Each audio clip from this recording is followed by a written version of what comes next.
After a pretty decent to good week, USMNT Top 10 is back this week, guys. How are we all doing? It's 5 p.m., Pete. That's on the on the East Coast. It's 2 p.m. here on the West Coast. How you guys doing? Wuxia Games Central. McKennie was solid on defense today and triggered the Moretti goal. He deserves a spot. He's not on there today because it was finalized before that game ended. Otherwise, I couldn't start at 2. It was a very, very late game. It didn't end until 1:45 almost. How are you guys doing? What's up? BMR says, can't wait for this 5-hour call-in show. How's everybody doing with the time change? Does it weird you out? Getting an extra hour of sleep? Does it fuck with your body at all? Some people it does. Some people it really doesn't.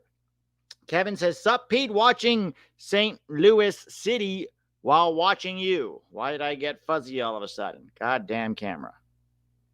Hello. All right, there we go. I just meant you started 2 minutes late. Unacceptable. Unacceptable indeed. Report me to the authorities, Tim. Judgmental Deity. I was having a good weekend until I watched Hell's Kitchen and saw Alexi Lala show up as a guest. Oh, they'll just let anybody on that show now, won't they? Hello, Pete. It's 7:02 a.m. here in Japan. It's unfortunate that I'll be at work during the call-in show. I really want to call in and talk to you about footy. Do you live in Japan full-time now, Dominican Stud, or not? If you come back, hopefully it'll be a better time for you. But it's Sunday. Oh, that's right. It's Monday in Japan. Yeah, duh. All right. Brian Paulin. I just ended up getting up an hour earlier. That's fair. Oh, no. Winelkai says, Pete, how's it going? Help me. I'm fighting another L3 fan on IG. And he told me I was a fake Yank just because my parents are from Venezuela and I'm half Venezuelan. Arguing with racist L3 fans or any racist person on Instagram is a waste of your time, Winelkai. Go take an acting class. Isn't that what you wanted to do? You wanted to go be an actor? Go get an acting class. Do something productive that's going to move you closer to your goals. Because I promise you, arguing with L3 fans, not going to do it. Non-productive. Let's see. Talk about Devin Tanton at Fulham, says Frank. Jorge Castillo. Hey, Pete, have you heard anything about where Olympic camp this month will be or opponents? No, I have not heard anything. U.S. soccer's communication is as poor as ever. We don't find out things until the very last minute. Let's see. Tom. Hey, what's up, Tom? Luton should have gotten 3 points. I didn't watch the game, but for Liverpool, that's a terrible, terrible, terrible result. Pete, how long until you end up as a guest on the Pat McAfee show? They have a weekly call with J.J. Watt. He is a retired NFL player who is a part owner of Burnley. I'm going to go out on a limb, Kevin, and say J.J. Watt is probably more interesting to their viewers than Pete Douthit. But let's get into the top 10. We'll do the top 10, and then we'll do the call-in show. Anybody who wants to hop in the call-in show, I put the link at the top of the chat. It's pinned there at the top of the chat, so that'll get you into the waiting room, and then we'll try to get everybody in. I've got something that I think will make it flow a little more smoothly this time than last week. Cameron Carter-Vickers makes it into the top 10. Okay? Played 90 minutes against Ross County on the weekend, got a clean sheet, created 3 chances, had 112 out of 116 passes completed. So that's like a 95 or 96% passing rate. 17 passes into the final third for a center back. That's incredibly good. 3 out of 3 accurate long balls. 1 foul drawn, 2 out of 2 ground duels won, and 3 out of 3 aerial duels won. So an extremely complete and effective performance for Cameron Carter-Vickers. I've said it before. I'll say it again. Cameron Carter-Vickers needs to move. Hopefully in January, but at the very latest in the summer. He's too good for that league, and he's not being pushed enough, in my opinion. Bundesliga would be my next choice for him. Bundesliga or the French league. Heck, maybe even the Italian league somewhere. Okay. Jeff Carey, Weston kisses for Pete. I think you're sending that kiss to Weston there, Jeff.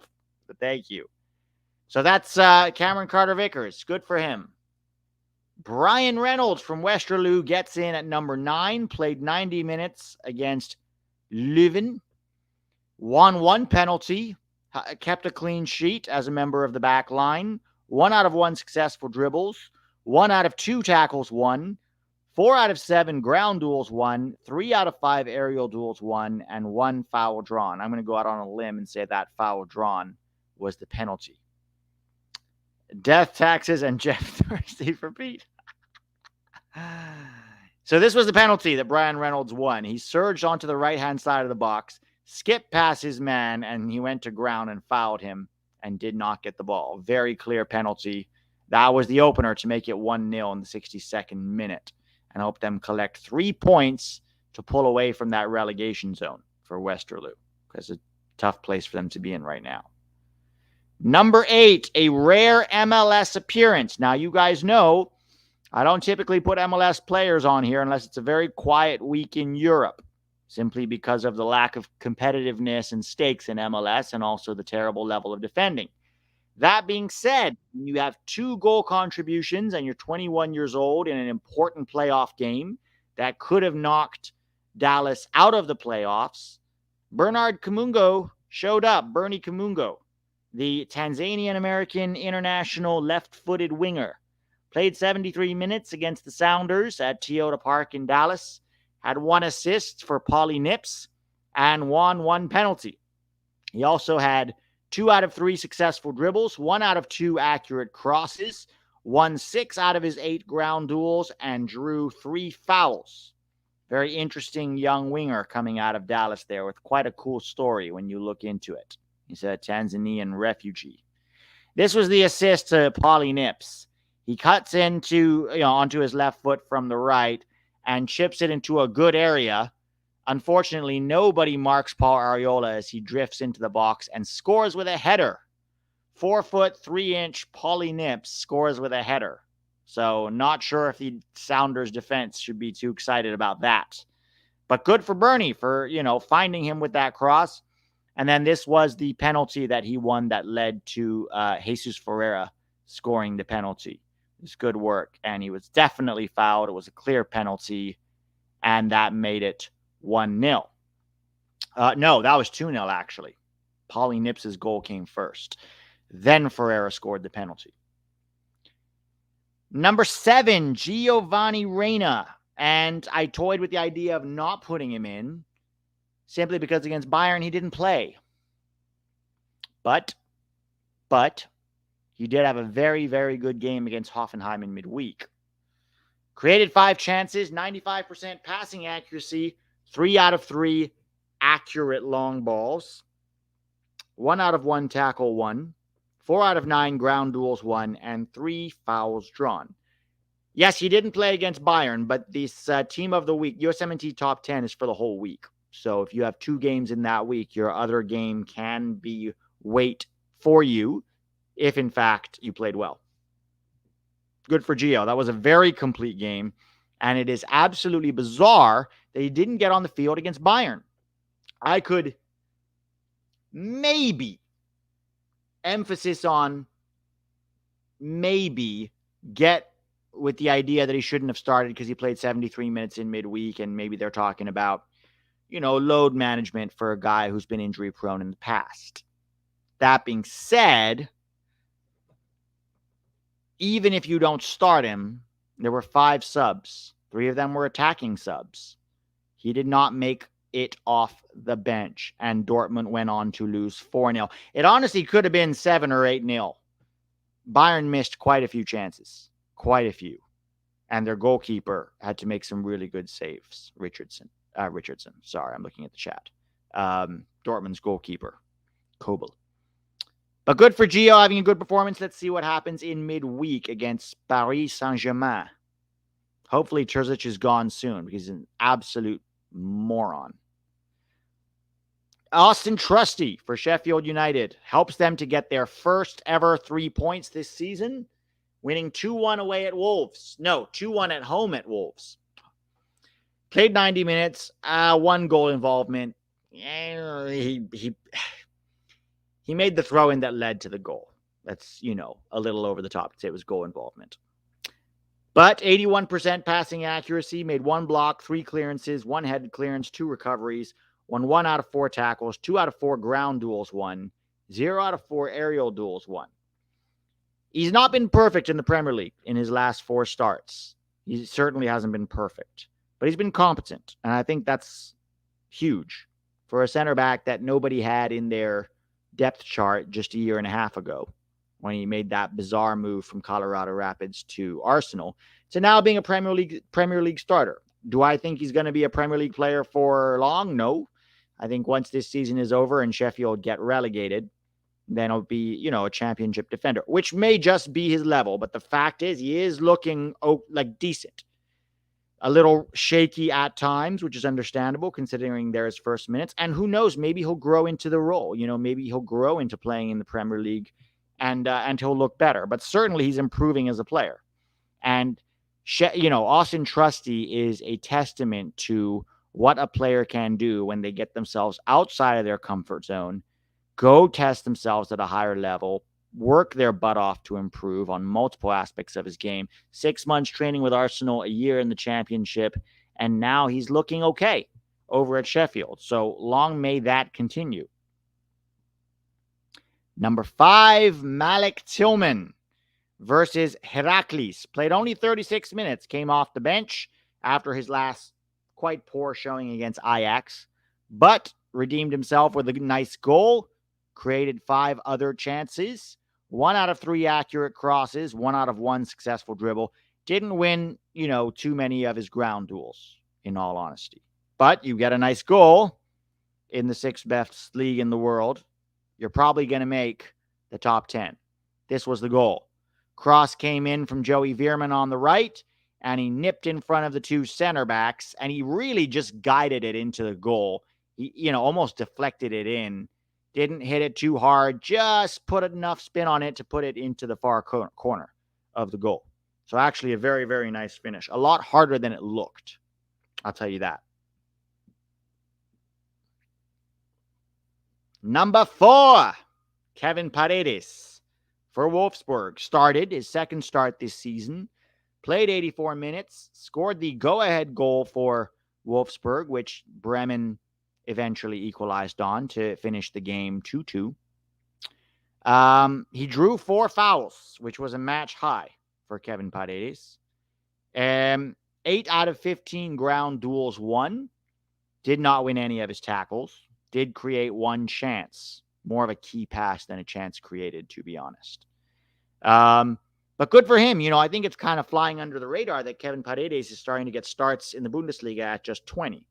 Because he's not a Gio Reyna, Christian Pulisic, Folarin Balogun, or even maybe Tim Weah level talent. But, I think if you go back 5 years ago, even if you had said, we got a 20-year-old getting starts in the Bundesliga and, occasionally contributing goals and assists, we would have bitten your hand off for that. And now it's just kind of like, that's cool to see, which shows how our player pool is leveling up in terms of, in terms of the average, level of the player pool, right? Okay. This was the goal. To be fair, it wasn't the most amazing goal because he was unmarked at the far post, and it was a little back-heeled flick from his teammate, and it wasn't right to him. He had to, quickly adjust his body, but it was, 1v1 with the keeper inside the 6-yard box. You have to finish that, but a goal is a goal. Always make those far post runs on the opposite side. If you don't make those runs, because 9 times out of 10, the ball will never get to you. But the time that it does, if you're not there, you miss out on an opportunity. So good for him. And overall, it wasn't just the goal. I thought overall he had a pretty good showing, including, winning a lot of fouls and, looking mostly quite good on the ball. Not outstanding game changer level, but competent, comfortable, good decision making, able to get out of, tight situations on his own from time to time, not wasteful. So that was good to see. Chicago fellow asking the question we all want to know the answer to. Will Paredes be at Copa America or Olympics? I don't know the answer to that. It probably depends on a lot of different factors. Will Wolfsburg let him go to the Olympics? Number one. What other wingers are available? Do we get Luca Koleosho for the first team? There's a lot of different factors that will go into whether or not he goes to the Olympics or whether he goes to Copa. Personally, I want to send him to the Olympics if we get Koleosho. Because then you can have Koleosho, way up, Pulisic, and then one of Aronson or maybe Zendejas as the four wingers for Copa, and then you have Booth and Paredes as the starting wingers at the Olympics, right? That's what I would prefer. Number 3. Too early to call it a comeback. Probably Haji Wright with a nice set of tap-ins, a tap-in brace for Coventry against Preston North End, the most expensive ever signing for Coventry at £9 million. And thus far, he has not really delivered. He's been disappointing compared to what they paid for him. Not so against Preston North End, getting 2 goals in the 90 minutes. They weren't the most amazing goals. This was the first one. Goalkeeper makes the save, and he's on hand to tap it in. He actually hit this with the outside of his right boot for some reason. I don't think he was quite ready for it, but he reacted quickly enough. And then the other one was another poacher's finish. This was actually shot from outside the box. Keeper made the save, and he rushed in and tapped in the rebound. Now, they did lose this game 3-2, including to a goal by, one-time USMNT international Dwayne Holmes. But 2 goals is 2 goals for Haji. I hope it's something that he can build on. Because right now, him and Pefok, and probably just him and Pefok, to be honest, are fighting for that 4th spot. That 4th striker and, 4th spot in the depth chart at striker, right? I do pay for Y-Scout BMR. It helps me with the Patreon. So all of these highlights, including highlights from like Gio's best minutes as well, they're going to be on Patreon tomorrow morning if anybody wants to join. Number 2, Ricardo Pepi for PSV Eindhoven. Only played 30 minutes, but managed to get double goal contributions, 1 goal and 1 assist. Also had 100% passing accuracy. Created 2 chances. One of them was the goal. That puts Pepi at 4 goals and 1 assist on the season so far, which, considering the amount of time that he's gotten, is not bad of a production rate. Not bad of a production rate at all. These were not tap-ins. This was the assist. Long ball over the top, and he first timed it to Andre Ramalho, who hit it very nicely into the corner to make it 4-0. And here we have the second goal, which, good first touch after the cross came in, and then directed it well into the corner of the net. So a goal and an assist for Pepi. BMR says, if Pepi were playing for Mexico, El Tri fans would say he'd go for 50 million after this performance. Oof. Boy. That's a tough one. I think they might do that. Yeah. 50 might be a stretch for them. But yeah, if he was playing for Mexico, they'd be like, USMNT could never on Twitter after he scores a simple header into an open net. Or they'll pick, this is my favorite thing that they do. They pick the worst performing USMNT player that season, number 49 on the depth chart. And they'll wait for Santi to score a, decent sort of goal. And they'll say, let's say they would pick, I don't know, Brandon Vasquez or Matt Miazga. Matt Miazga could never. Quite the comparison there. All right. So good for Pepi. And number 1, a man we have not heard from or about in a while. A man who was left off the World Cup roster after struggling to break in at Union Berlin is now with Borussia Mönchengladbach, or as Tack used to call them, Borussia not Dortmund. And in this week alone had 4 goal contributions Against Heidenheim on Tuesday, he scored a brace. And against Freiburg yesterday, he scored 1 goal, won 1 penalty, and had some really good off-ball movement to contribute to another goal for Gladbach. Unfortunately, he came off with a groin strain, which we don't know how long he'll be out for with that groin strain. It's sad to see because it feels like this was a real good week for him in terms of confidence and being a threat and, being effective in the Bundesliga. And he, is maybe on target or was maybe on target for, 10 goal contributions, maybe 10 to 15 goal contributions on the season. Hopefully he's not out for long. But the timing, it's frustrating.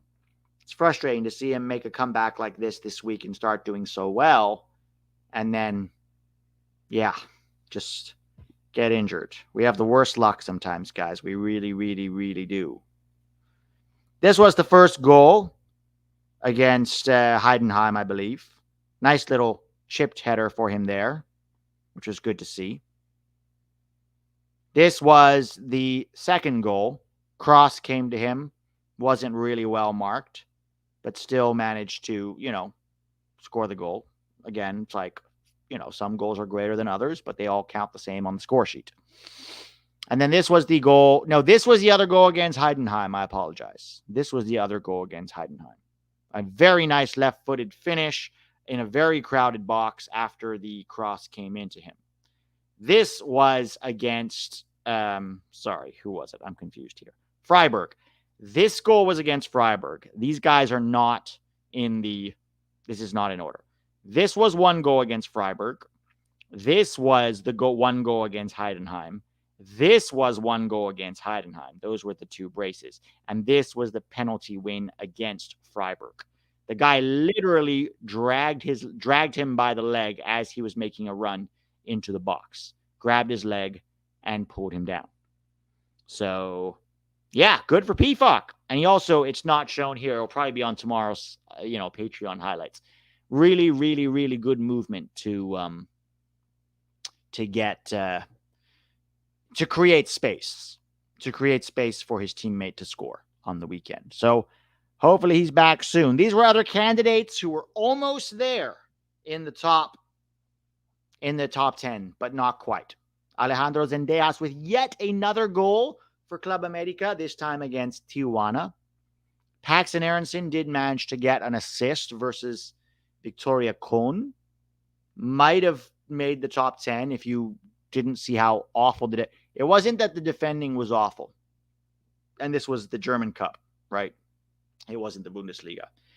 It was that they stopped defending.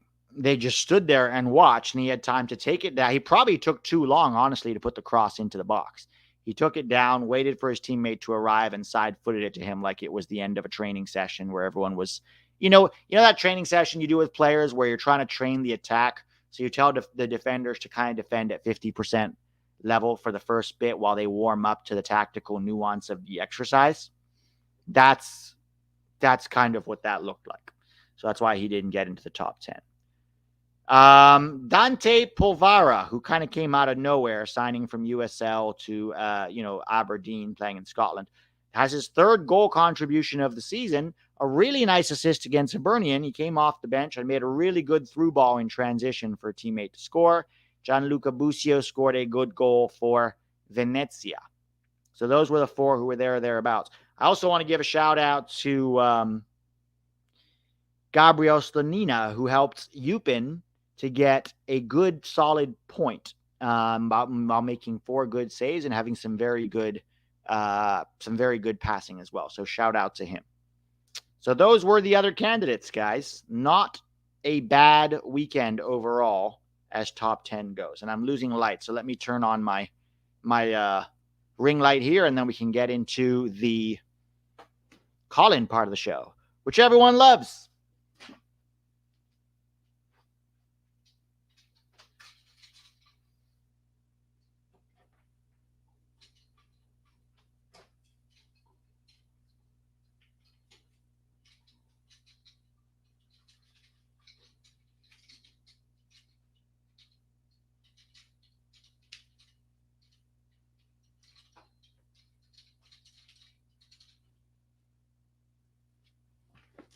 All right, that's better.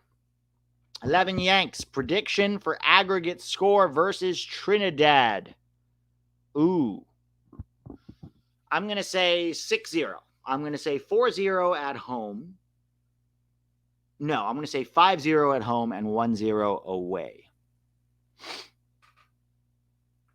All right, let's see. What do we have going on over in the Discord? Let me pull the PowerPoint off. And here's what we're going to do to make it a little more streamlined. I know last week a couple people got, a little frustrated with how long some people talked, which is fair. I have to understand this is a show partially for you to be able to call in, but also partially for, people to, for the people watching. So what I'm going to do is I'm going to say a 3-minute limit. 3-minute limit so that we can get through as many people as possible. Okay. So let's start with, let's see. Let me pull this up first. If anybody wants to hop in and chit chat about anything USMNT or American soccer related, I put the link to the Discord, the waiting room in the, I pinned it to the top of the chat here. So let me pull this up. We got a couple people in the waiting room already. Let's begin with Zonda. Zonda, how you doing? Oh, hello. That scared me. That scared you? Why did that scare you? Because Discord is weird. It kicked me out and then it kicked me back in. Okay, so you weren't aware that you were there. Well, I was aware. It just Discord's weird. What's Discord your name? app. Oh, my name is Elijah. Elijah, what's up, man? I am doing good. My question is, and this is kind of a silly question, but what do you think Liga MX does right compared to MLS? Okay, I'm going to start by saying I am not a Liga MX expert. Okay, so take whatever I say with a grain of salt. I think that what Liga MX does right is more a byproduct of the cultural place that soccer has in Mexico, where it is the number one sport. It is a religion, right? Almost as much as, their actual religion, Catholicism. And the pressure that the players are under, and the scrutiny that they're under from both the fans and the media is something that MLS absolutely needs more of, but doesn't have, right? I think that's the primary thing. Emphasizing technical players used to be something that they used to do in Mexico, and they still do. I would say that generally Mexican players have a certain technical floor, which helps them up to a certain point. But for lots of different reasons that I won't get into, Mexico is no longer producing the same kind of players like they used to, and so they've dropped significantly in talent. And also, let's be honest, there's a lot of things that the Liga MX does very poorly. And considering they have a country as big as they have with the population that they have, and it being the number one sport, it should be a significantly better league than it is. But financial interests, much like U.S. soccer, tend to, cloud over, decision making. So, a lot of the same people that own the federation are the same people that own the clubs, and there's a lot of, conflict of interest with the television contracts with Univision and Televisa. Mainly Televisa, I think, is the big network where there's, it's a lot more about marketing than really trying to get better. And I think that hurts them. And I think getting rid of promotion relegation was a big one.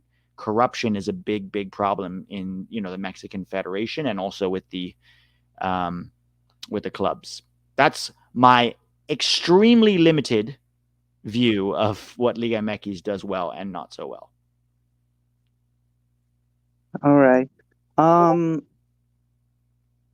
my second opinion is outside of promotion and relegation, what would you do to change MLS? Because for me, it would be, one thing would be 100% get rid of turf. I was watching a thing that talked about Messi on TikTok, and it said that Messi got like injured or something because of the fact that they play on turf. Yeah. For me, it would be turf has got to go. What would you do? For me, yeah, I mean, turf has got to go. I don't think that would be my number one. It would probably be in my top 3 or 4. But for me, it would be get rid of the salary cap and the asinine, roster rules that keep this league very amateur and very small time. Open up that salary cap, get rid of the roster rules, let teams spend their money how they want to spend them, and watch the quality go up. That would be the 2 things that I would do. The main thing that I would do, the number 1. Can I play devil's advocate for the salary cap? Ooh. Real quick. You're past your 3 minutes, but there's only one other person waiting, so I'll let you go at it. Can you play devil's advocate in 1 minute for me?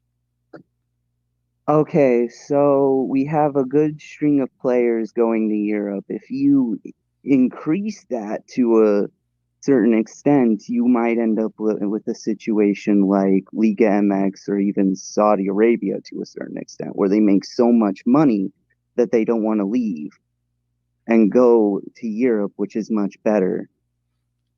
Yeah, there's a couple of thoughts. I have a couple of thoughts about that. Number 1, we're never going to be in Saudi Arabia territory. They are overpaying ridiculously for players.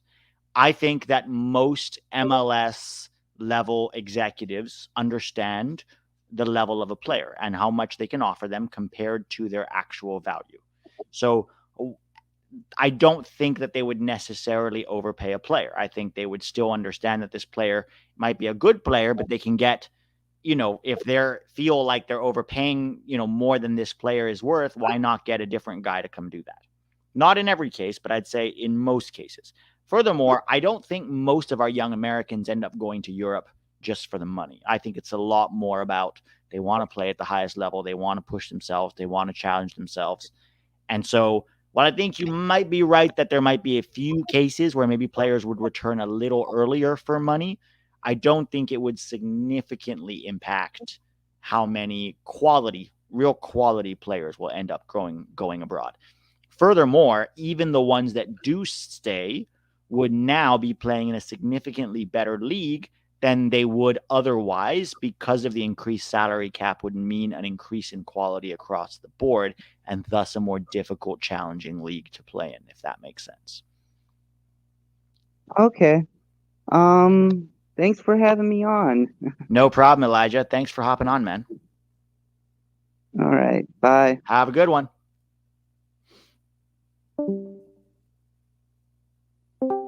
All right, President Chip himself. Mr. President, how are you? I'm good. How are you, Pete? I'm all right. Nobody in the waiting room today, huh? People are tired of calling in already. Yeah, an empty room today. But I do have some things I want to get to, and just jump right in. So earlier today in the Premier League Talk channel, we were having a huge debate on whether or not, because obviously I'm assuming you've heard of what happened with Nottingham Forest and Matt Turner. Yes, I did. So the argument and discussion we were having in there was, is it because every time we've seen this so many times with Christian at Chelsea, Turner now at Nottingham Forest, fans just I don't know if it's literally just because they're American or not, but they just verbally abuse them, boo them when they're coming off the pitch or when they just show their face. It's just basically abuse at this point. It's like the question is, should Americans just avoid the Prem? Avoid certain teams in the Prem if they know that there's a high risk that you're just going to get thrashed by the fan base by making a simple mistake that if an English guy or Brazilian player did, it would just be brushed off as like, oh, it's okay. I hate generalizations in general. you're going to get booed if you have a poor performance. In my opinion, that happens across the board, whether you're American or not. I've seen it happen to players of all nationalities. Does it happen soon? Yeah. Does the perception of American players impact, whether or not they get booed sooner than, say, an English or a Brazilian player? Maybe in some cases, yes. Now, does that mean that players should no longer go try to challenge themselves in the Premier League? No, I think the Premier League is a very, very punishing league, and you have to be absolutely at the top of your game because any weakness you have will get exposed at the Prem level. So I do think you have to be ready for it. I don't think it's a development league, certainly. I think, before playing in the Prem, players need to make sure they can cut it in another top 5 league first before going. And I think, Matt Turner, it might have been a jump too soon for him to go from New England to the Prem. Maybe not. Maybe this was just, he made a bad mistake and now he's benched, and hopefully Vlachodimos makes a mistake sooner or later and he gets his spot back. But goalkeepers is tougher because if you're not playing, you're not playing, right? A striker or a winger can get benched and you go, well, they'll still get chances off the bench. If they come off the bench and score a goal, they can get back in the good graces, right? Injuries tend to happen more frequently to players, outfielders. So there's more rotation, fatigue. For goalkeepers, it's tougher because once you're benched, you're benched. You don't really have a way back unless the guy ahead of you either starts making mistakes or gets injured. So yeah, and in Turner's case, it's go ahead. Sorry, in Turner's case, it's really in Turner's case, it's especially that considering who the backup is. Yes, and especially because now they kept a clean sheet and he played well. So it's like, oh no. Yeah, that too. Yeah. Look, I don't love it. Our number one sitting on the bench again is not something I was looking forward to seeing, but this is part and parcel of playing in the Premier League. Look at Aaron Ramsdale at Arsenal, right? He's now been benched, and he was the guy ahead of Matt Turner. So it's like it can happen regardless of what nationality you are. For Matt Turner, he's going to have to work his butt off to try and, get back in and wait for Vlachodimos to make a mistake. But yeah, it really sucks because that's our number one and our only guy playing at a significant level outside of maybe Gabriel Cannina. And my last question here, which I didn't get to get into last time, was speaking of transfers to the Prem, Gio Reyna, obviously we're trying to see, I guess he's going to get a move in January is the word. Is he? Is that the word? Do you think he would be, or is that, no, that's like, is that the word? I don't know. That's not a statement. That was like half statement, half question. I don't know if it's going to happen, to be honest. I'm very frustrated with the way Terzic is using Gio right now. But considering his injury history, I think a loan in January might be better than him trying to get a move. I think Gio, to play devil's advocate, Gio has to stay healthy for a significant amount of time before any really good club is going to come looking for him. I mean, there's for sure interest from all the big clubs. I know, I've heard Man City are interested, Real Madrid are interested. They're tracking him. They know he's a very, very high ceiling, talented young player. There's a lot of concern about his 2 injuries, particularly the hamstring one, because that was recurring, So there is that concern. Yeah, the question was like, which team do you think he should go to? So I think Milan would be the move because for several reasons. Selfishly, obviously, I'd love to see him play with Pulisic and Musa.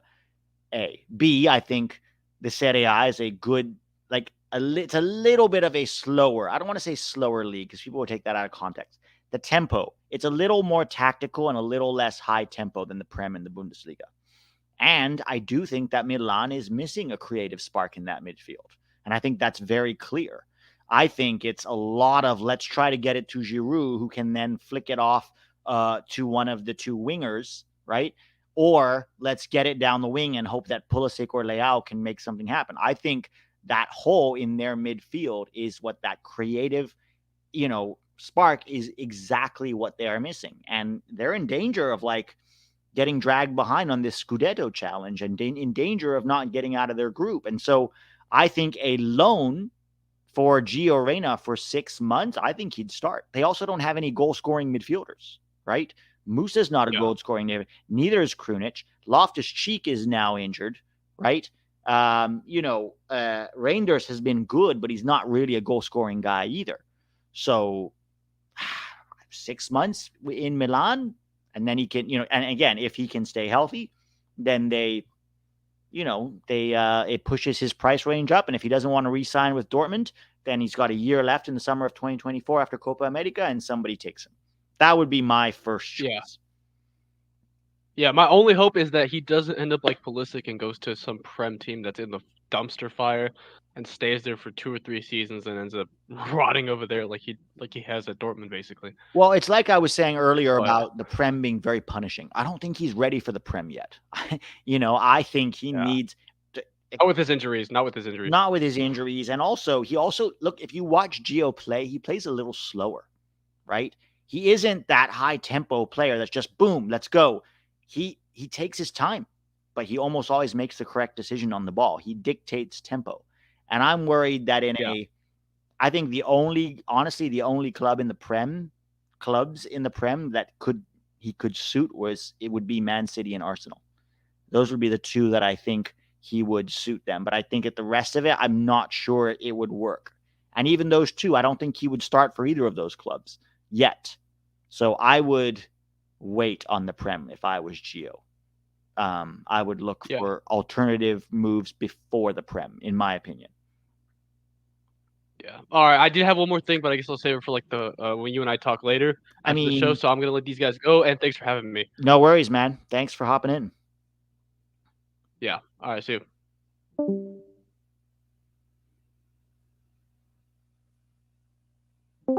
All right. Timatio Paul. Is that your name, Timatio? Oh, hello. Hey, how's it going? Oh, you can hear me? Oh, sweet. What's up, Pete? I'm good. What's your name? Tim. Hey, Tim. How you doing? Good. First, I want to say I'm a huge fan. Love watching your shit, and thank you for doing the call-in show. It's different, and I like listening to what everyone has to say. I'll be super quick. Yeah, I got 3 main questions for. One, I kind of recently got into soccer, like 2-3 years ago. The MLS used to do 2-leg playoff games, and I'm wondering like what happened to that, because it's sure as shit better than what they're doing right now. So I want to know if you have any thoughts on that. Yeah, this might be unpopular. I hated it when they announced it. I'm actually kind of coming around to it, and here's the only reason why. They don't take goal difference into account. So it's basically a series where you have to find a way to get a win, and you have to get 2 out of 3 wins, right? So even if you lose that first game 3-0, you're still in it, because all you need is to try to win that second game, even if you win it 1-0 or you win it on penalties, right? It still gives you a way to stay in it. And so, and if you look at, most matches have been pretty high scoring. I thought it would make matches cagey and defensive, but it hasn't really done that. Most games have been pretty free-flowing, pretty fun to watch, pretty attacking. So I'm kind of coming around to it a little bit. I'm not going to lie. I don't know. What do you guys think? What do you think? I mean, personally, I understand, like, for example, if it's 4-0 at halftime, it kind of ruins the game, knowing, oh, you can lose 8-0 and it doesn't really affect you like it would in the Champions League, where you have aggregate and all that. So, but you know what?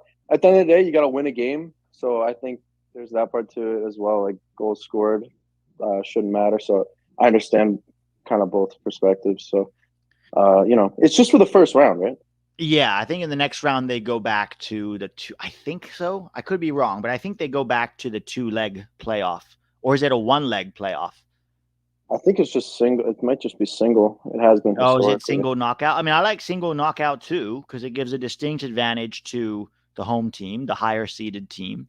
And it just makes that game as high stakes as it can possibly be. Yeah. So I prefer that. Whatever The one it is, thing I really wish like. MLS would keep it consistent. Like every year, just have the same thing. They change it every year. Like it's hard for people to like, okay, this is what's going to happen, and to get familiar with it and look forward to it and plan for it. It feels like they're just throwing shit against the wall and seeing what sticks. And we're like 28 years in. I need them to stop doing that.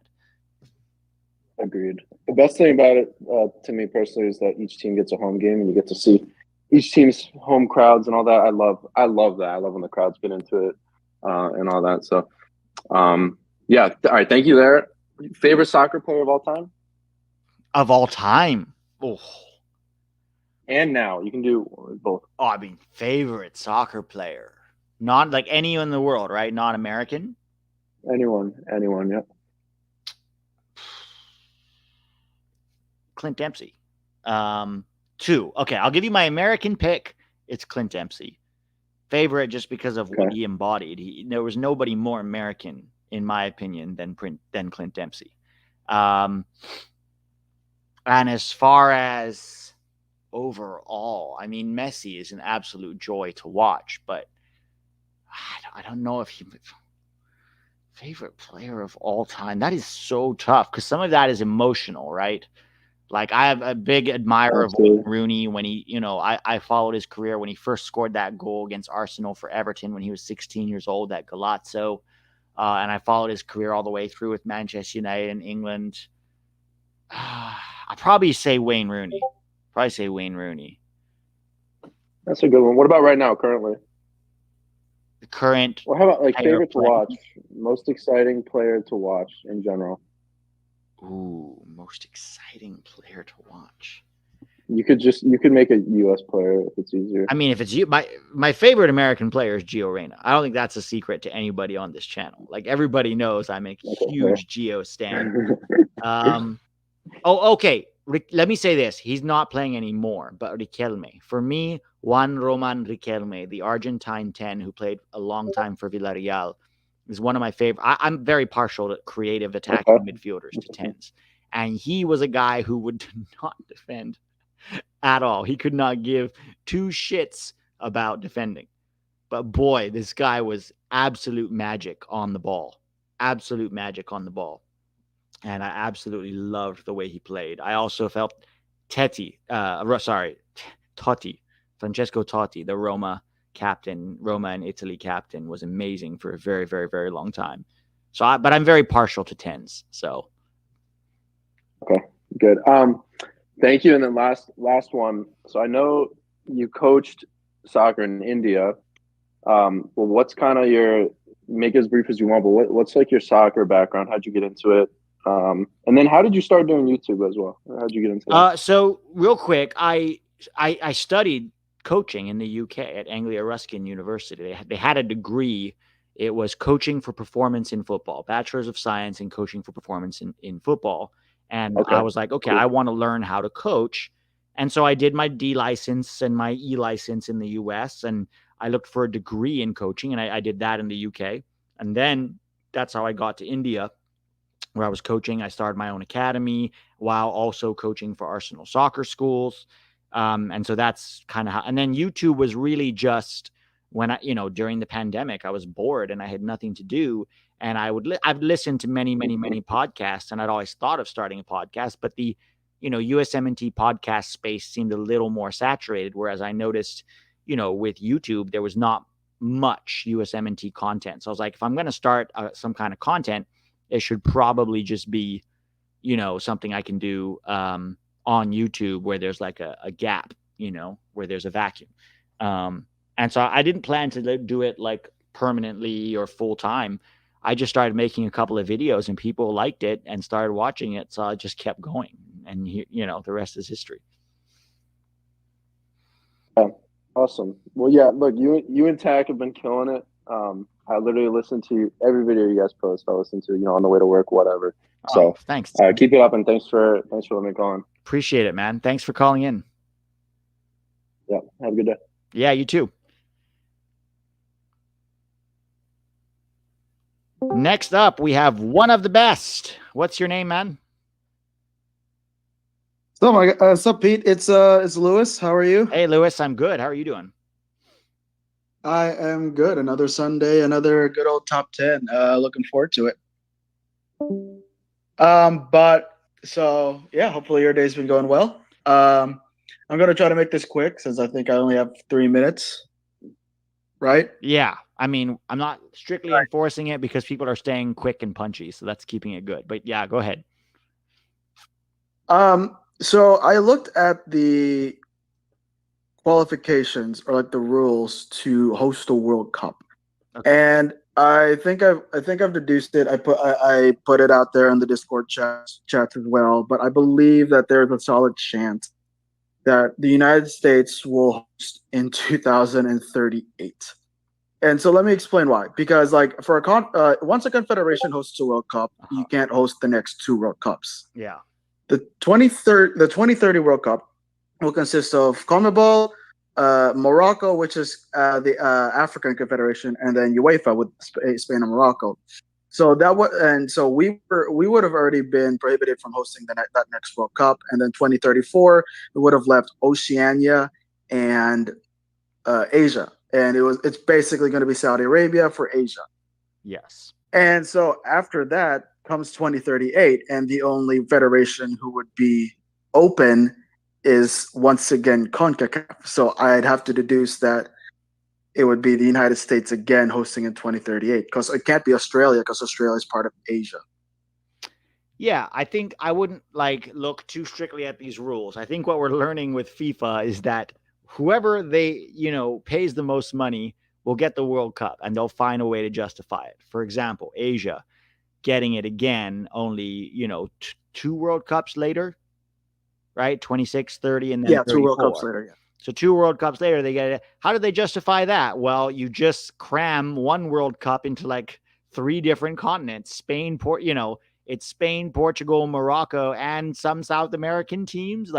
All of a sudden, the World Cup's on 3 continents so that you can give it to Saudi Arabia. So what we've learned is that FIFA, if they want you to host the World Cup, or more importantly, if you want to host the World Cup, and you can grease enough palms with enough shekels or denarii or dollars or pesos, whatever it is, you're going to host.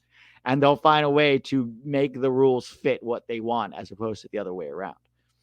Could we host it again in 2038? I suppose, but it's a little far ahead for me to look. Yeah, that is fair. And I mean, it's FIFA. The frustrating thing with Infantino is that he came in with a premise that, I'm not going to be as corrupt as Sepp Blatter. And he's worse. And look where we are. He's worse. He's even worse. And so, makes sense. He's Italian. He's Italian, so he's got the muff. Sorry, I interrupted you. What were you going to say? Go ahead. I was joking with somebody. I said Infantino's Italian. He's got the mob boss mentality. Oh yeah, and he's completely. Except he's way too out there for him to be a mob boss. Most mob bosses prefer to do their work in quiet. He's out there making speeches like, "Today I feel gay." That speech he made right before the World Cup was so tone deaf to all of the criticism he'd been receiving and that FIFA had been. It's just he doesn't care, I remember Saudi Arabia could probably execute a gay person at halftime at a World Cup final in 2034, and Infantino would find a way to make it okay. I know obviously that's, I'm exaggerating to make a point, but that's how absurd it is, right? And we saw this with Qatar. Yeah. I can't see how he could just go ahead and ban Russia from ever competing in international tournament, and yet still accept briberies from Saudi Arabia. Now, Australia backed out, and I said, well, damn, that's unfortunate. I would have liked to see it in Australia, but yeah, it was always going to be Asia, and yeah, it was always going to be Saudi Arabia. My concern is how much do their fossil fuel how deep are their fossil fuel reserves? Because eventually they won't that's gonna run out pretty quickly, and they're not gonna be able to finance the absolutely lucrative deals that they're giving for some of the players that they're signing. Where I'm this is they're getting Neymar PSG like deals, but they were like not even decent in Europe. While Neymar gets like twice what he got at PSG. Yeah. I mean, I don't. I can't claim to know about the geopolitical situation over there in terms of their oil reserves, but I don't know. There's definitely lots of oil money there, so. Yeah, that's a 2034 problem. I'm sure somewhere somehow justice will prevail and things will unravel. Well, you're more optimistic than me, that's for sure. I mean, I've stopped looking at things with a glass half empty mentality, so I'm more like glass half full. But I'll forever be glass half empty with this stupid first round playoff mentality. But we're all entitled to our own opinion. For sure. All right. Sorry if I took up more than 3 minutes, so I'll hang up right now. Hopefully no, you're good. Gets. All right. Good. You have a good rest of your day, Pete. All right, man. You too. Bye-bye. All right. Take care, man. Next up, Michael Lee. Hello? Hello? Can you hear me? I can hear you. Oh, okay, cool. Hey, Pete. How you doing? So I kind of just wanted to piggyback off of President's Chip point about English fans, and also have just one question. It's going to be really quick. So I'm kind of the one that started the conversation about the Matt Turner situation. So pretty much, I agree that Nottingham should have benched him, for that mistake. But one thing that did catch my eye was, for a while, is I do feel like in the Premier League specifically, I mean, you can't say that they don't really allow many players to get, much like leeway when they make mistakes. But I do feel like when an American player makes a mistake, it is like all of a sudden they're the worst player in the world, or, they're trash, right? Because I was reading a lot of like comments and posts from Nottingham fans from England, and a lot of them were just pretty much just saying, when I'm happy Turner's out. Turner's been crap all season, and I'm like, have you not seen him? Like, it feels like we have been watching a different player on the pitch or something. He's been pretty good for them. He's been pretty solid. Like, let's be honest, we all know he could do better with his feet. But I just want to know your thoughts, about how British fans typically have no leeway, don't give any leeway to American players when they make a small mistake or just one mistake in general. Yeah, no, I do think that being American comes with a certain amount of stigma, right? It's the one thing America cannot dominate in sports. And so if you're American, there is a little bit of a perception. I lived in England for 4 years studying soccer coaching, and I cannot tell you the amount of comments I got about how I didn't know what I was talking about because I was American. So yeah, I don't think that I don't think it exists as much as some fans think it does, but I do think it does. Yeah. When you do make a mistake, it's like, oh, it's because he's American. He doesn't really know the game, right? Whereas if you I think President Chip was saying it, if you're Brazilian, it does sometimes feel that way. But remember, fans don't pick the team. The coach does. And I don't think most coaches in the Premier League, most of whom are not English, have a huge impact. Like, I don't think they go, oh, Matt Turner's American, therefore he needs to be benched. I do think it is more performance-based with most coaches there. Yeah. I don't think sorry, I'm kind of sick. But I don't think it's the coaches. It's mainly the fans. Yeah. Because like I said, I agree, with him being benched today. Because that mistake was very stupid against Liverpool, let's be honest. I don't know what he was trying to do. Yeah. But I do think it's mainly like a fan base, like a British fan base. Because even when let's be honest, when we watched the World Cup, right? We were obviously the better team that game. Maybe in the second half, not so much, but the first half we were the better team. You do not want you didn't see a single British fan, probably besides Mark Goldbridge, that gave us props and said, yeah, those Americans were probably better than us. They're always like, how can we lose to those law? And it's like, maybe we were just better than you guys, and maybe we just aren't actually shit, right? Yeah. But, yeah. I mean, I don't like, for your own peace of mind, try not to care what British fans think, because they're very fickle. You know what I mean? Like, for me, That's I try true. to care more about, well, what do sporting directors think? What do, coaches and managers think? Because that's what ultimately is going to impact our guys. That's true. But yeah, welcome to playing at the highest level.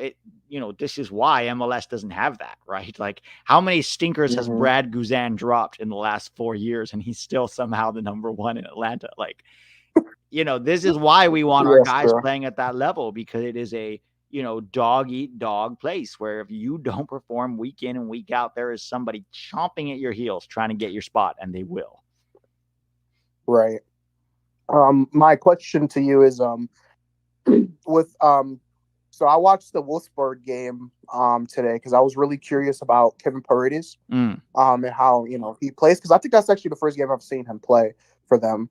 I missed all of them, but the way he's, how can I word this? His trajectory right now, how many goals and assists do you think he might get this season if he continues to play the way he is and keeps starting? I mean, I think 5 to 8 goal contributions is not unrealistic if he starts the rest of the season. But let's see. He needs to continue to progress and grow and continue to start and continue to make those runs and put those crosses in. And, I think 5 to 7. Yeah, 5 to 7 is probably not unrealistic if he keeps starting. Yeah. I mean, he looked really good last season for the limited amount of time he got on the field. Yeah. But yeah, I'm a big fan of Kevin. I'm not gonna say he's gonna become world class, but I would say he is one of our top youth prospects at the moment. And I mean, he didn't look that. I mean, there wasn't really much to say for him during the camps, but I mean, for Wolfsburg, he's looked pretty good, even when he's not scoring or getting assists. He makes good runs. He lays off the ball really well. Even the goal today, he was just at the right place at the right time to get that little tap in.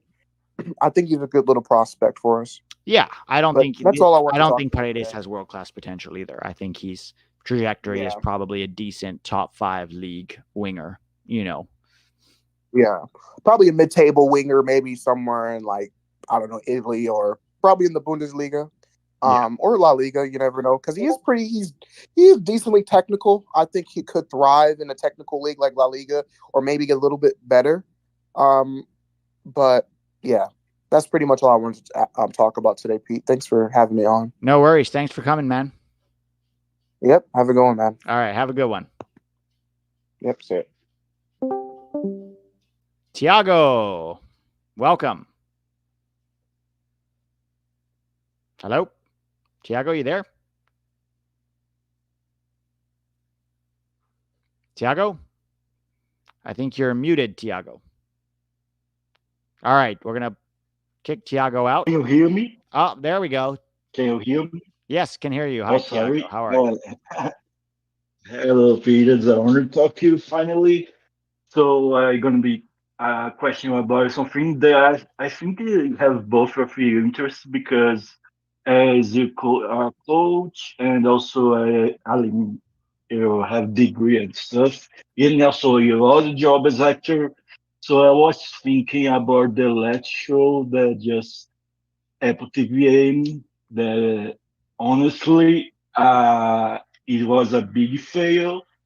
So I guess my question is, Tiago, I'm sorry to cut you off. Could you speak a little more slowly? I'm just struggling to understand you. Sorry, I will.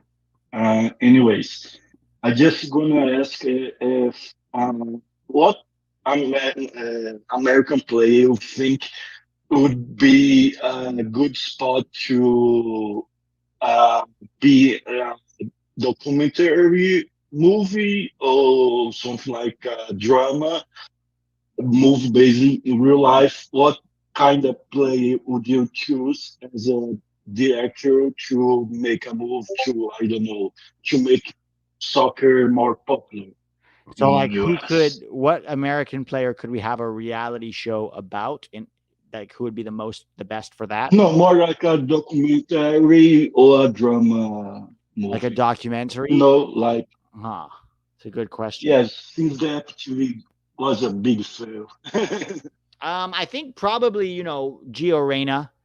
I think he's an interesting, with all of the drama surrounding him up until now might have been interesting, but hopefully there's not much drama with him going forward. I think Serginho Dest or Weston McKennie could be kind of fun just because they're entertaining guys, Who would you like if you were called to be acting on any footballer in history to make a movie? To make Who a would you movie about choose? any footballer in history? Yes, you would be the lead actor. Who would you Oh, choose? me? I have to play them? Yes, you will say you would But what choose if I play don't them. look like them? Well, I don't know. That's why makeup is for, right? Okay. Well, I think the most interesting, soccer player in history to make a movie about would be Diego Armando Maradona, simply because not only was he supremely talented, but he was, crazy. And had a lot of issues with drugs and addiction and gambling and so he would make the best movie. Like Pele is up there with Maradona, but Pele was a very vanilla guy. He didn't do anything too interesting off the field. It was all about the game, right? Whereas Maradona's life was filled with drama. So I think Maradona could be probably the most interesting guy. Now, I don't look anything like Maradona, so I could never play Maradona. You know what I mean? In terms of guys that I could play, I don't know. What footballer do I look like? I've heard Harry Maguire before. I've heard Harry Kane. Maybe somebody from the past, like a Bobby Charlton. I've heard Bobby Charlton from time to time. But I don't think I could play anybody like Maradona by any means. There is any footballer if you would like to play as an actor, like you will feel honored to do so. Oh, I mean, I don't think you'll be honored to play Maradona. I mean, I'm also 36 years old, so I'm too old to play any footballer during their career because I don't look like a football. You know what I mean? But I know. honored, I mean, oh boy, obviously I'd love to play like maybe a Tim Howard or Clint Dempsey or an American, hero from the past. But that's just more wishful thinking than anything, I think. S27 says Pete couldn't play Pogba. Huh? Okay, Pete. Thanks for your time. Thank Sorry you for calling in, my Tiago. No problem. Appreciate it. All right, AJ. We're gonna have AJ and then just one more, I think, here because I'm losing my voice a bit. AJ, what's up? And then just one more, I think, here because I'm losing my voice a bit. Hello, AJ. AJ, you there? You have to turn off the YouTube if you're going to be on it. Otherwise, you get echo. You hear me? Hello, AJ, there? Can you hear me? AJ, you have to turn off your YouTube or mute your YouTube because we can hear Hey, can you hear me? Conversation in the background. Hey, can you hear me? Yep, there we go. Now I can hear you. Hey, sorry about that, man. Just trying to figure this app out. I'm so bad at this. But yeah. Hey, I wanted to ask you one question, and that was just aside from Gigi's thinking, right? Does Aronson still make your squad if you were to make a roster for this next camp coming up? This next camp, be with Tim Weah out and Koleosho not sure if we commit. Yes, he'll make the roster because it's Trinidad and Tobago, and he shouldn't have any problem if he has to play against Trinidad and Tobago. But it's getting to a point where if we didn't have the Olympics, probably not, like Taylor Booth, Kevin Paredes, even you could make an argument that Alejandro Zendejas probably deserves another look after, performing so well in Clausura. And Aronson really is not. So I'd still have him for now, but he is kind of on thin ice. That's my thoughts. Yeah, I'm in that same boat. I just think that Aronson has not been the same since the 2022 World Cup, and honestly, after Leeds got relegated, he really hasn't done anything to deserve any more call-ups, in my opinion. And that might sound harsh, but no, it's not harsh. It's 100% right, and it's not just even before the 2022 World Cup. Right, he looked okay in CONCACAF at times in World Cup qualifying, but I don't think he was ever a standout performer for us. And I think, at Leeds, he got a few fortunate goals by, the way that they played under Jesse Marsch being pressing merchants. But I don't think he was ever a really great player for them. And even after, the tail end of the season, the last 6 months, he was really poor and got benched. So, yeah, and then since then, it's just been more of the same in Germany. I agree. That's one half, and the other half is like, do you think with this camp, do you think there's going to be a camp cupcake? And if so, would you like to see Luna and Guti get chances at the 10, since Greg Berhalter seems to be trending in the direction of playing more with creative players down the middle? Yeah, 100%. I want that. If there is going to be a camp cupcake, which there will be, let's face it, I want it to be an Olympic camp, right? Just bring all the under 23 guys in and let them get some time together. Like, keep Berhalter out of it, actually. Just make it an Olympic you can even advertise it as an Olympic preparation camp, right? Bring Guti, bring Luna, bring all the guys. Try to get a few guys from Europe, maybe Paredes if you can. Maybe Taylor Booth if you can. I don't know if you'll be able to, but yeah, do that. Get Chris Brady or Gaga Slonina in goal. You know what I mean? Like, that's what I would look for. Because I'll always have a spot. Being Mexican American myself, I'll always have a soft spot for my Mexican American donuts. And I'm not saying Luna should get called up because of that. I'm just saying that I think he's performed well enough that he could get like the backup. Like, if Tillman gets hurt, do you think he should get the call up for like the backup 10 if Reyna were to like? I mean, he's certainly making a case for it for sure. Both him and Guti are making a case. Paxton, you could probably argue is making a case too.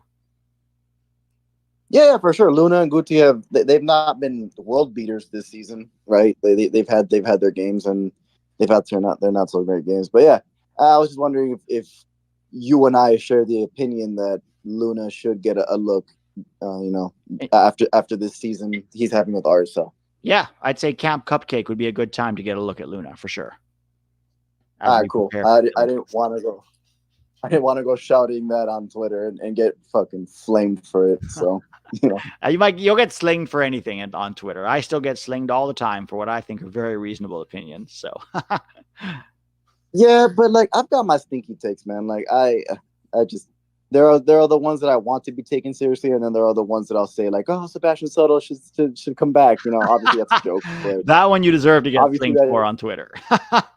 Nah, but I'm not going to say it as a real opinion. Like, hey, bring him back. Nah, man. I understand that he's not playing great. It's just he's someone that I personally hope gets it together, man. Because I don't know why. I got a soft spot for that guy. I don't know why, but yeah. Anyway, I get it. That's all the questions.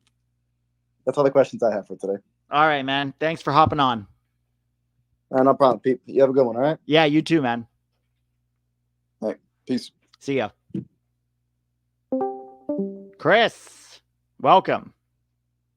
Hello. Can you hear me? I can hear you. Okay, so this is kind of a two-part question. Mm-hmm. So we got obviously the biggest probably tournaments coming up in the 3 years with the Copa America, the Club World Cup, and the World Cup. So I wanted to ask you, what would you consider? Let's fast forward, say it's after 2026. What would you consider success for soccer in this country and also MLS? Okay, first of all, thanks for calling in. But let's address this real quick. Are you Australian? And if so, what are you doing on a USMNT channel? No, I just grew up in Australia. You grew up in Australia, but you're American? I was born, yeah. Gotcha. Is that weird for you, being an American but speaking with an Australian accent? A bit, yeah. You must hate that question because everybody probably asks you that. Oh my God, are you from Australia? Probably works in bars with girls, right? Yeah, it does, yeah. Yeah. See, so it's a good thing. All right, let me answer your question. Say it again because I kind of got distracted by the accent. So with these 3 years, we got big soccer tournaments with the Copa America, the Club World Cup, and then the World Cup. So let's say it's 2026. What would you consider a success for soccer in the country and also MLS? Do you mean success on the field or off the field? Just everything together, like the growth, Yeah, everything. I mean, oh wow, okay, so success for for the game. The game. Yeah, I would say is for this team or for the American sporting public to fall madly in love with this team. This young, exciting team that we have.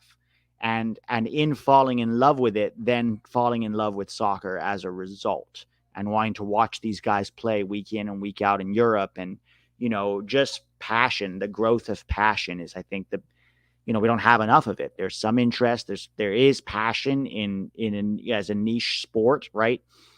But there's not enough mainstream passion for the sport the same way that you have, for baseball and football and basketball. So I realize it's a hard thing to quantify, right? Like, but I'd say just for the American, for these guys to become household names. Like if I walk out into the street right now and I ask 20 people in Pasadena, do you know who Christian Pulisic is? Maybe one or two, depends where I am, obviously, but one or two might know who that is. Maybe three. I'd love that to be, 15 out of 20, like your household names, they know them. So that I think might be a better way to quantify it. And for the MLS by 2026, their success is really very much dependent on them and what they want, right? They have this opportunity with Messi that, in my opinion, they're not taking advantage of. And they have the opportunity with Americans paying attention to soccer a lot over the next 3 years to make MLS a league that is much better in quality and much more fun with much higher stakes. And so, but whether or not they want to do that is kind of up to them, Yeah, I agree. I think they got to just change the rules a little bit because if I don't even understand the rules, and I'm like a soccer diehard, so I couldn't imagine like just a casual fan trying to keep up with these rules. Right. It's crazy, and like you said, I can't even understand some of the rules. I have to like scrutinize them. And so if you take the 50,000 in GAM and you convert it to TAM in order to buy down this under 22 player, but then that homegrown player is now in his third year of his contract, so his contract doesn't count against the salary cap. And it's not just the salary cap, but this DP, it also the transfer fee is also in. It's so convoluted. It's like they don't want you to understand it. And when we don't understand something, what do? Most of the time, we just check out completely, and that's what I think some fans do. Yeah. I think if we can just get this sport at the third most popular sport by 2026, I think that I'll consider that a success. Oh, yeah. I think that's probably the best way. If we can overtake baseball by 2026, I mean, yes, that's probably, you nailed it right there. Like, that's a huge success. That's the most quantifiable way to say it. So, yeah. Yeah. All right. Thank you. All right. No problem, man. You have a good one. Thanks for calling in. All right. Last one. Kill Caden. It's quite the username. Hello. What's up, Pete? Hey, Caden. How you doing? Good, dude. I'm glad I can be on and answer, ask you a question right quick because I know you're trying to get off, but I really have this one question. Yeah, no worries. All right. So I'm a German American that lives in the U.S., but my favorite club is Atalanta in the Serie A. Okay. So what American do you think would best fit Atalanta? Like just hypothetically, what do you think? This is tough because I really don't know Atalanta that well. Like you might have to tell me, like what are your positions of need? Like what do you think are positions where you feel like you could strengthen? Honestly, I haven't been able to watch as much as I wanted to this season because of, my new job and everything. But from what I see, it's really just scoring goals. I mean, we have Samaka, and he's been balling out. But I really think if Busio could step it up, I really think he would be like a perfect fit for us. But who knows if that'll even happen, man. Or dude, even like Gio Reyna. Oh my goodness. And with how technical Gasparini is, dude, he would probably be our best player. Okay. Yeah, I mean, again, I'd love to help you. I just don't know Atalanta well enough to say, this guy. Yeah, I got you. Yeah, that's pretty much it, Pete. I know it was a quick question, but I'm glad it was. So you can get off because I know you've been itching to get off. Thank you for letting me on, dude. Oh, no worries. I'll have a better one up. I have a better one coming up next time, I promise. Okay, yeah, no worries at all. Thanks for hopping in. All right, man. You have a good night. Yeah, you too. All right, so a couple of super chats here before I log off. FIFA hasn't banned Russia. UEFA has. FIFA banned them too. FIFA banned them as well because they weren't allowed to even qualify for the World Cup, I believe.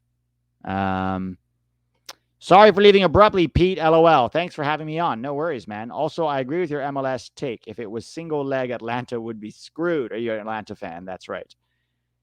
Yeah. Julian Vivas, what do you think of Matt Turner benching? To me, Gaga Slonina could take his place in a couple of years. Could. Yeah, I think could being the operable word there, right?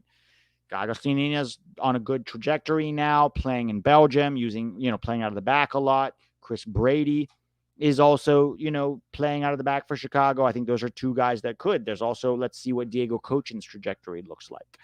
But also, let's not overreact to him getting benched. It sucks, and it was a bad mistake, and he probably deserved it. But I do think, it's easy to overreact and act like the sky is falling, and now we should bench. We did the same thing with Ethan Horvath. Now that he's sitting on the bench, he shouldn't even be called up. And I think that's a little too reactionary, so I don't really agree with that. But I understand it's disappointing for me, too, because I was looking forward to having our number one be a starting Premier League keeper, and now he's the backup to the former Benfica backup. So we'll see. But yeah, let's see what happens with Gaga next season after a good year in Belgium. I don't think he's going to go start for Chelsea at age 20. I would be very, very surprised. But maybe he gets a loan to now a championship team or to, a team in Germany, right? Maybe he levels up. So we'll see what happens with Gaga. Let's see what happens with Brady as well. Does he stay in Chicago? Does he make that move? Et cetera, et cetera. But yeah, those are my thoughts, Julian. Tiago says, I don't think people in the World Cup stadium will be Americans. I actually disagree. I think there's going to be a lot of Americans. America loves the World Cup. America loves big events. They love watching the best. Like, look what happens every year. All these clubs come to the U.S. and they sell out stadiums, 80,000, 70,000, 90,000. They do this all the time. Who do you think those are? Those are Americans watching the game. America loves a big event. So even Americans who aren't normally paying attention to soccer would really want to go see a World Cup game, if for no other reason than the atmosphere.